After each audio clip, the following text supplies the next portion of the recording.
Hello, this is Beth Bador, and I am with Creative Life by Design. And I also call myself the Kidney Goddess. Today, I am doing a podcast on listening. The topic is empowered listening, empowered life. So, how much do you know about listening? Did you know there's several different ways to listen? So when you learn to listen, you can empower your life. Wouldn't that be great? So, some things that people do sometimes when they're listening is they listen, but they're really listening, not totally listening because they're listening to respond. Do you find yourself doing that? Think about that one as we talk about this. And also, when you listen, what I used to make up, what I used to do was, oh, yeah, I already know what they're going to say. I know what they're going to do. And I'm already projecting that on the other person. So they're not really feeling heard. And it's not for me to preconceive what they're going to say. It's always holding a new space with that other person and really being able to listen. So I want you to think about some of these things. Listening can be a gift. It can even be in a loving manner. It can be loving itself to listen to somebody because everybody's so busy this day and age. They're texting and they're running, that a lot of the times they don't have somebody that will listen to them, especially maybe if it's a elderly person and they live alone. They might not have a lot of people to talk to. Maybe they do. So I want you to think about listening as a gift, and it's also very healing. Sometimes when people can tell their story and what they're feeling, just that alone can do some real good healing with that person. So, it is the nucleus of communication. So, when you're really listening to somebody, you can respond in a different way than if you're listening to respond or if you're preconceiving what the other person is saying. So, it's the nucleus of that conversation. Listening requires you to give up the right to interpret what is being said. Now, you can clarify. You can say, I'm going to repeat back. This is what I heard. Is this what you meant? Do you need any more to say about that? So you can get some clarification, right? Listening requires the speaker to be um, have concerns, being open, listening to the possibilities, and in commitment to that person. Really listening. And what I've done sometimes is I'll be listening to somebody and then I find my thoughts wandering away. And if this person understands this way of communicating, I'll say, I'm apologetic. I kind of zoned out there for a minute. And what you're having to say is very important to me. And I need to listen to you. So would you mind just going back a sentence or two when I kind of zoned out? And let's have that part of the conversation again. So you're owning that you kind of went away from it, but you know how important that conversation is for both of you. So you're willing to admit that. And you don't have to say you're sorry or apologetic. You can just say, look at my mind shifted for a minute. My attention span isn't always there. So I'm coming back to this conversation. Please tell me again what you were just speaking so I can truly listen to you. How would that feel if I did that with you? I think that would feel a lot better. I've had people notice when I'm kind of like done with listening, that communication that we had, my energy is starting to go elsewhere. And we have that kind of conversation where that person can come and say to me, Beth, we've been talking for a half an hour here, and I can see that you're feeling complete with this conversation now. So I'm going to let you go so you can do the other things that you need to do today. So she was able to feel that energy, that vibration, and she could feel that I was kind of distancing myself. So instead of continuing that conversation with me, where I was probably just half listening truly because I was kind of zoning out, I'm complete with this. She recognized that and she spoke up. And that was good for both of us that she spoke that up to me. So think about that when you're having conversations, when they feel complete. You can even say, I feel complete with this conversation right now. I may need a moment to go off and really think how I feel about what our conversation was. And I may want to come back to this conversation at a different time, but I feel complete. Sometimes I'll tell the other person when they're a teacher of mine, when they're a master class, and I'm getting coached by that person. I think I'm full. I, I'm having a hard time processing anymore. So let me go and take this information and process it, and then we can come back to that conversation. So I think that's also appropriate when you feel full. It's just enough that you need to digest what's being spoken, especially if you're having some really deep conversations with people. Um, or if there's some, what would you say, um, arguments, deep discussions, people's tempers are coming up. They may not want to say kind things anymore. You may just have to say, I need to step away from this. Let me do some soul searching. Let me go and see how I'm feeling about this, process it, so we can come back and have a conversation without the intensity of moving in a negative direction, because I want to move in a positive direction and resolve this conflict that we may have. So again, you can bring that to the other person's attention, and be loving and kind around that situation, to yourself and to the person. Because sometimes when you say things, people might forgive, but sometimes they don't forget. And that's sitting with them. Every time you talk to them, they may be dwelling on that past experience with you. So even though they may say, I forgive you for calling me ugly or mean or a bitch or whatever, you might still have that tape going in your head. So be cautious with what you speak, and be cautious around what you're willing to listen to. If they're starting to call you a bitch and you're mean and I can't believe in all this, you can stop the conversation. You don't have to continue to listen to that negative emotions being put in your energy level, let's say. So listening provides affinity, wholeness, and well-being. And that was said by one of my coaches, one of my teachers, Dr.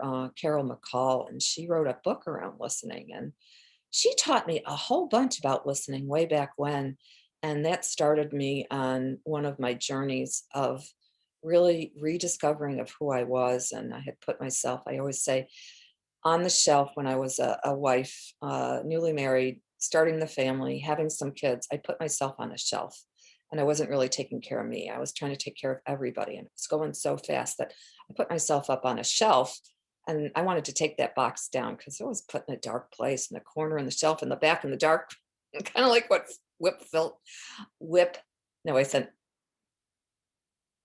Flip Wilson, that's the name. Flip Wilson used to say, back in the corner in the dark of the booth. So that's kind of how I felt. And I started to rediscover myself, and she helped me with that. And she really supported me around how to listen to people, how to communicate on this kind of level.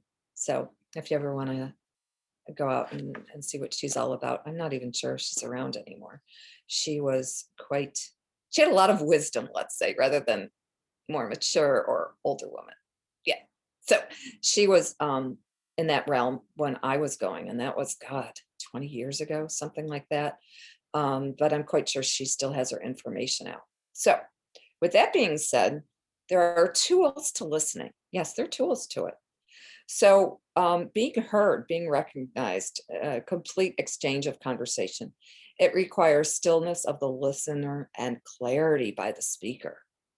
So really feeling like you're being heard. Again, that comes down to, are you really feeling like you're being listened to, that you're being validated, that you're truly having that other person try to appreciate what your perspective is, how you're feeling, what your emotions are, what the facts are. So that's one, being heard. That's a tool. So boldness, being authentic, being true of what is the truth for you as you speak. And this takes courage and to be open. So when you're having a conversation, to be bold, to be brave, to be not cowardly, to be a victor and not a victim to circumstance. when you can present yourself in this way, even in situations where you're concerned about the outcome of this conversation. Maybe it's really heavy duty boldness. You may have to speak to somebody and say, you will not treat me that way. You may have to talk to the person and say, I want a divorce. That would take a lot of courage, wouldn't it? And then you're worried what the other person is going to say, and how are they going to feel about this, and how are they going to act, and how are you going to move forward with this divorce now that you made this big revelation yourself that you're ready for a divorce, and you have to present this to your partner. So being bold is all part of listening and communication and being the speaker with clarity. The next one is empowered listening, consciously choosing to listen to the speaker. This opens the door to honest communication and freedom in the voice of truth. How often do you really say what your truth is? Just put it on the line. Be courageous to put it out there, to be bold, to step out there, to jump, where you will always have a landing. You will always have a safe landing, but it might not look like that at the moment. Or you have an intention that you would like for this conversation to, head in.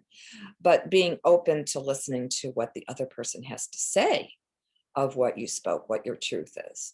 Also giving that opportunity for the other person to speak their mind after what you have to say, right?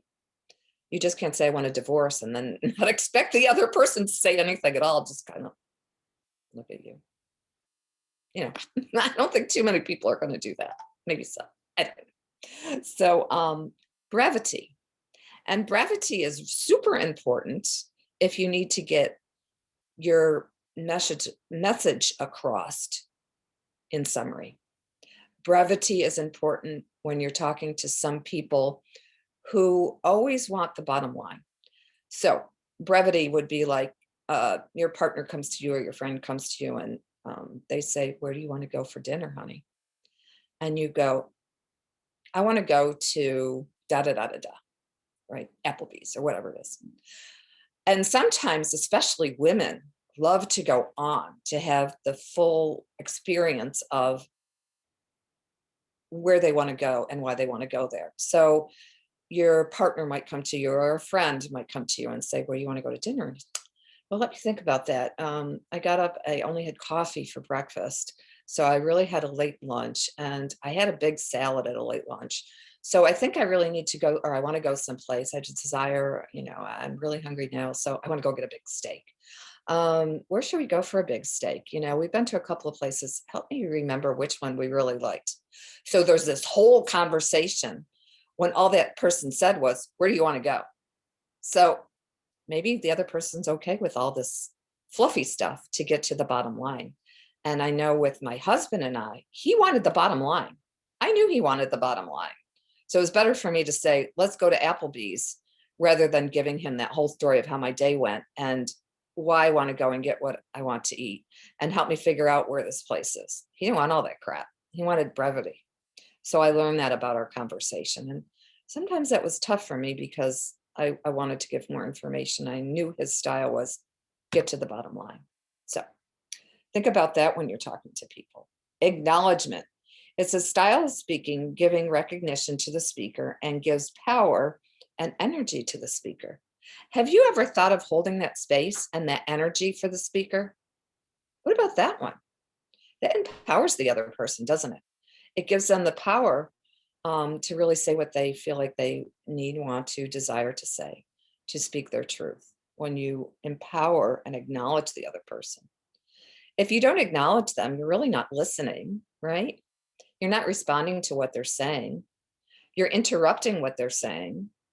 You're expecting, that you already know. You know them so well. You've gone down this path about so many times. You asked them where they wanted to go, and they always said McDonald's. So you already have that expectation, and maybe they just decided they didn't want to go to McDonald's anymore, or tonight they wanted a fancy dinner. They wanted to go to that steakhouse or that fish house. So acknowledgement to the other speaker. Yes. And intuition. How well do you use your intuition? Are you connected with your body? So you can call it your gut, your intuition. So when you're listening to somebody, when you're speaking to somebody, when you have defined gut feelings, defined intuition, when you can really recognize that, it gives you a lot of power and a lot of information in regards to this other person. What they're saying on the outside, they're saying, this pretty little dance, this act, but their actions and what you're really sensing about them is they're all talk and no action, right? Or they're all talk and it's just talk. Honey, I'll change. So if somebody's been beating you up or speaking negatively to you, you're stupid all the time. You don't know anything. You're just dumb, right? And all of a sudden one day they say, you know what? I'm going to change my ways. I'm changing my ways. Now I think you're beautiful and I'm going to bring you roses and all this stuff. You know that other pattern has been there. So you may be open to holding space where he may be able to change. But if somebody's constantly showing you who they are, believe them. Believe them once. And if you give them the right to hold that space again and you're letting them have a second time, honey, if they show up that second time, do not give them a third time. Most people will show you who they are. And you can sense that for me in my gut. Sometimes it would even feel like it's really in my stomach. It's turning, it doesn't feel good to be in this space with this person. His words and his actions and who he truly is or she is as a friend isn't really who they are. I've seen the pattern. So I want you to think what your intuition and your gut says. And with that being said, it's beyond thought and reason. What Carol used to call it was like following your spirit or a hunch. It's always right on. Every time I really have a feeling about something, it's pretty much straight up 100%, 100%. Let's say 99.5, because sometimes I'll guess myself. I think as humans, we all do that. We just learn with setting our attentions and practicing this, to listen to our gut, that we get better and better at it. So you can practice, you can research, you can experiment. All those different things is the dialogue that I use with myself. I research a lot, I practice a lot, I improve my skills. So I may not be spot on 100% of the time, but I'm working towards that goal. And you can too. So the next one is completion. And I talked about that a little bit earlier. You're ready to move on from that conversation. It feels complete. Both of you might feel, like it's complete with what's being said that day. And it's just time to move on to a different topic. It might be around where you want to go for vacation, and then you talk about it and you feel complete with it. And you might not make all the decisions at that point in time, but that's enough of the conversation today. Let's talk about something else for a while. So if both of you can realize that it's time to move on, that we call it completion of that conversation. You can actually say that. And I have been on Zooms, I have been in podcasts or whatever, where I'll say, and now I'm complete. So that gives them heads up that the next person can speak, that you're done with what you have to say at that point in time. It already gives them heads up. And I see and I hear a lot of people using that language right now, because we're doing so many Zoom calls, those kind of things, that if other people want to talk, you have to give them that space too. You don't want to be the only one talking. So the person will say, I'm complete. And then the next person can speak. So that's very helpful. 99.1. So when you're talking to people and people are talking to you, or maybe you're being taught something, a person may be speaking to a large group of people about a topic, and they might be talking about very specific details. And you might really feel a connection with that detail. Oh, they're talking just to me. How do they know that I was in that situation? They're talking about me. That's the ego talking to yourself. Unless it's a one-on-one conversation and they are talking about you and you are having that kind of communication, that kind of correspondence. But this is a speaker up there talking to hundreds of people.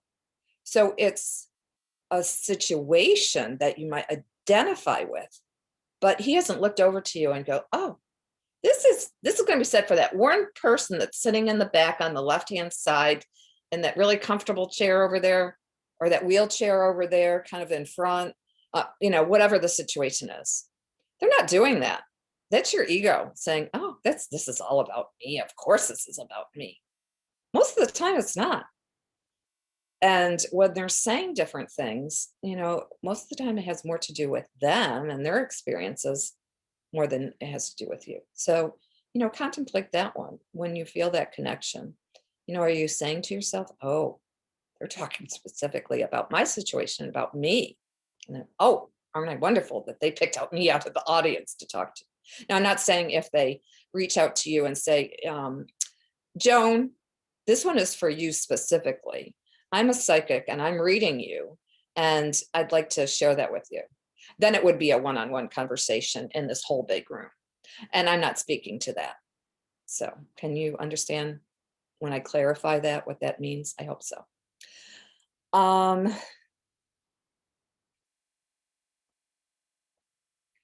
Listen to what is being said and not what you think they are spoken about, what they're speaking about.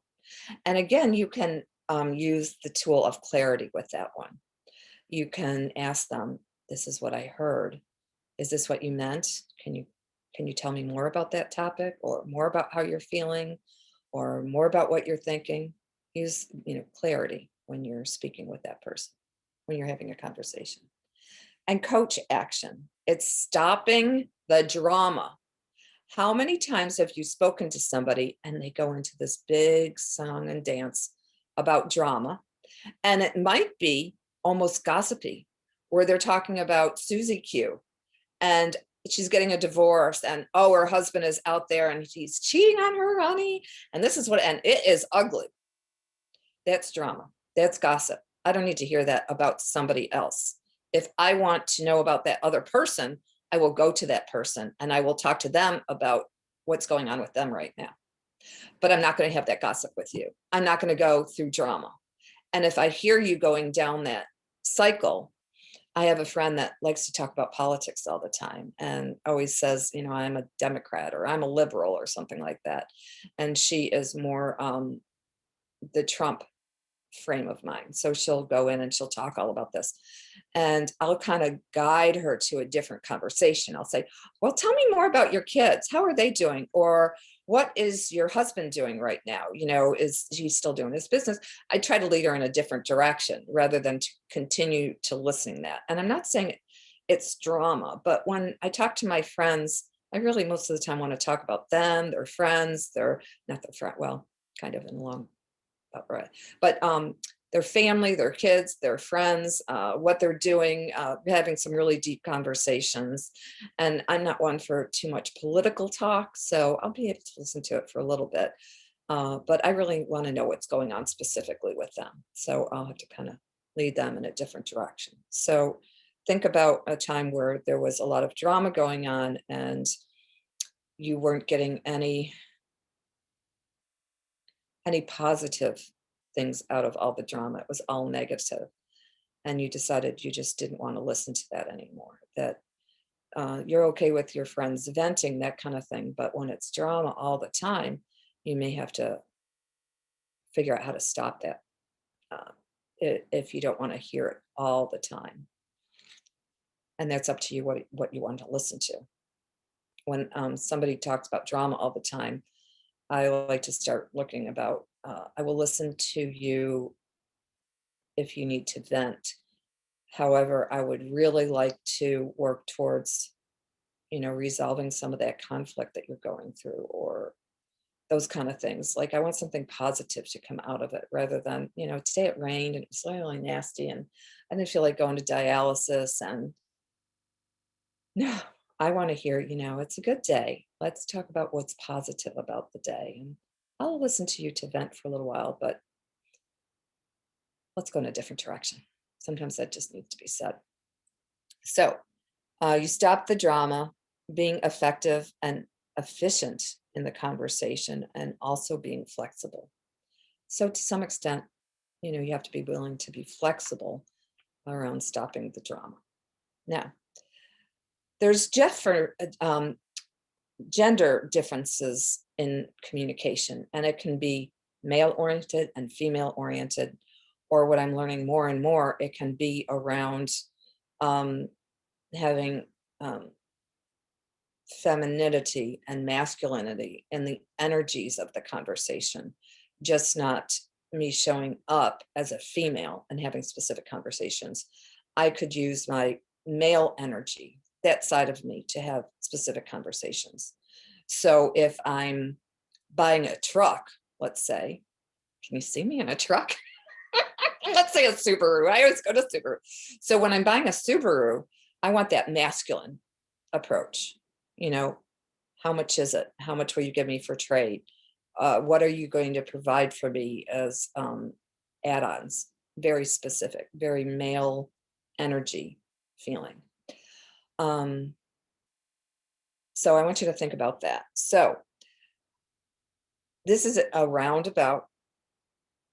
It might be stereotypical, let's say, but when you have female energy, you're talking to a woman with female energy, let's say, she might have self-definition and relationships. She's very centered on her relationships.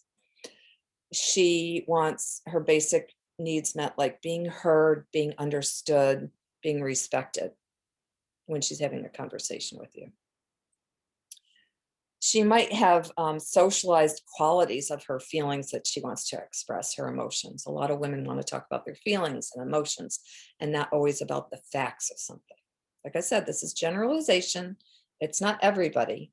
And it can come across as female energy and masculine energy, just not who's presenting in front of you. But basically, females communicate in this way, let's say.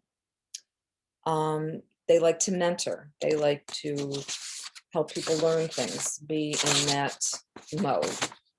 Now, if you're a male and you have masculine energy, you want to problem solve. So how many times have you gone to your partner or a friend and they're male or they have male energy and you say, I had this conflict with my boss and it really hurt that they said this about me and they said it in a room full of people where I think they should have taken me into another room separately at another time and expressed that to me. That did not help me look good in front of the group, or I really felt that it was something that was really private and didn't need to be said to the whole group. So you might be going on about that, and your husband might step in automatically and want to fix the problem, want to solve the problem for you. And you might not be asking them that. So you can clarify, I just need to speak this and I need you to listen, but I'm not looking for advice. I'm not looking for problem solving. I'm not looking you to fix it right now. I just need to vent a little bit. And then that other person will know that they don't really need to say anything. They just need to be there, open ears. And then if you decide to move in a direction, differently, like now that I've kind of got it off my chest, I'm willing to listen to different ways of how you might handle that and help move me towards a positive direction with that. Career job oriented. Now, so many more women are out there and being the primary caregiver, primary career person, primary job to support the whole family. And maybe the man now is staying home or your partner is staying home. So the dynamics of all that, when you say males are more job and career oriented, that's just a generality and more speaking like back in the 50s, right? The man went out and the woman stayed home and took care of the kids. And that might be true to your situation now. I don't know. But they like to know that they have a partner. They like to feel appreciated. They like loyalty out of their partner. So think about that. Does that resonate with you and your partner? A lot of the times, they love to be appreciated. Honeys, thank you so much for doing the dishes. I really appreciated that.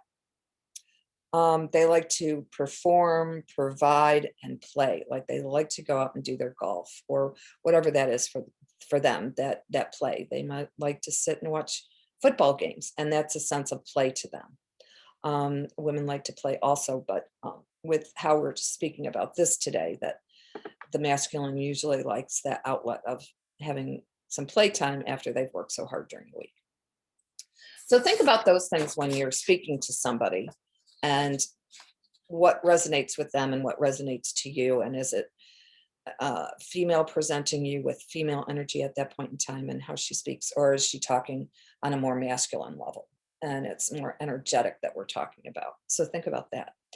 Other things that you can think about when you're speaking to people, when you really listen, like when I was doing physical therapy in a private practice, and I was really listening to the other person, they'll tell you what they need for healing a lot of the time if you're really willing to listen. And in this society, when we go to the doctor, when we go to physical therapists, those kind of things, they have to document so many things while they're working with you and they're talking to you and they're examining you and they're giving you exercises to do.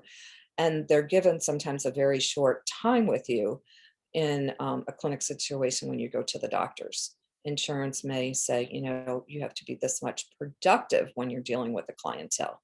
Yes, even physicians have to be productive, or they will get spoken to by their higher ups that you need to see this many people and you can't be spending a half an hour with this person. I have even had a physician tell me, I know you have lots of issues right now, and we need to focus on clarity of like one or two, and then you can come back and see me. They've just spoken that to me. So, you have to think about those things. So when you're talking to somebody else, what is their style? Like with my husband, he was very factual. He wanted things in brevity and summary, and his tone of voice, I would think that he was yelling at me, and then I'd start a fight because I thought he was having a fight with me, and he wasn't. He was just, it's his tone and how he spoke. So I had to learn after years and years that he's not yelling at me. That's just how he presents himself. And when I speak to him, he likes that clarity, specific, factual, brevity, summary. So when you're speaking to people, think about that. What is their style? Other people may want to know the bottom line around money. If I take your coaching VPP, VIP package, and I'm paying you so much money, what am I going to get out of that? What's the bottom line? What are the results going to be of that? When I invest my money, I want to know what the bottom line is. So they may really be around monies in their life, and their whole life might be designed around the bottom line around money. Another person may be all about, let's have fun and it's a party, and their whole life is a big party. So when you're speaking to that person, if you have something to sell or a product or a service, you may want to say more about how this is going to be fun and it's going to be a big party. They may need to have it presented to them in that way. We're going to have a lot of fun with this today. It might be a hard conversation, but let's talk a little bit light about it and have some humor around to this really tough conversation, so they feel that they're at a big party there. I'm not saying you can't go further, but just pay attention to that. Other people may want to know just all the facts about the situation and then give them the facts about it. Other people, everybody has a way of speaking that if you can really resonate with that, it's going to be so much more helpful in having that open conversation with them. So you can make that sale.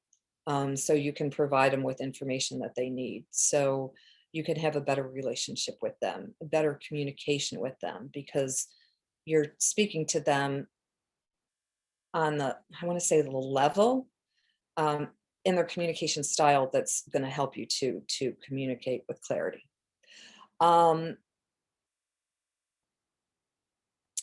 You may want to know if they're more of a person that is more of an influencer or more of a motivator, or there are so many different personality scorings out there, tests that you can go and take yourself to see, am I more of an influencer? Am I more of a motivator? Like whatever that test has to provide you with. And then you can see where you land in that. And then you can when you're speaking to somebody else, you can recognize this is their personality style and this is how they present. And then our personalities going to come together fairly quickly and have easy communication. You just feel automatically connected to that person. And or is it going to be like you may want to talk to somebody who really needs all the facts, and you're the type of person that talks in generalities and just want to have fun. So there might be a conflict there. So if you know that there might be a conflict there, if you have enough education, research, practicing of recognizing how you show up most of the time and how the other person is showing up in this conversation, you can guide, you know, how you need to go to present yourself in the way that they're used to communicating and they feel comfortable with. And you can even have conversations around that.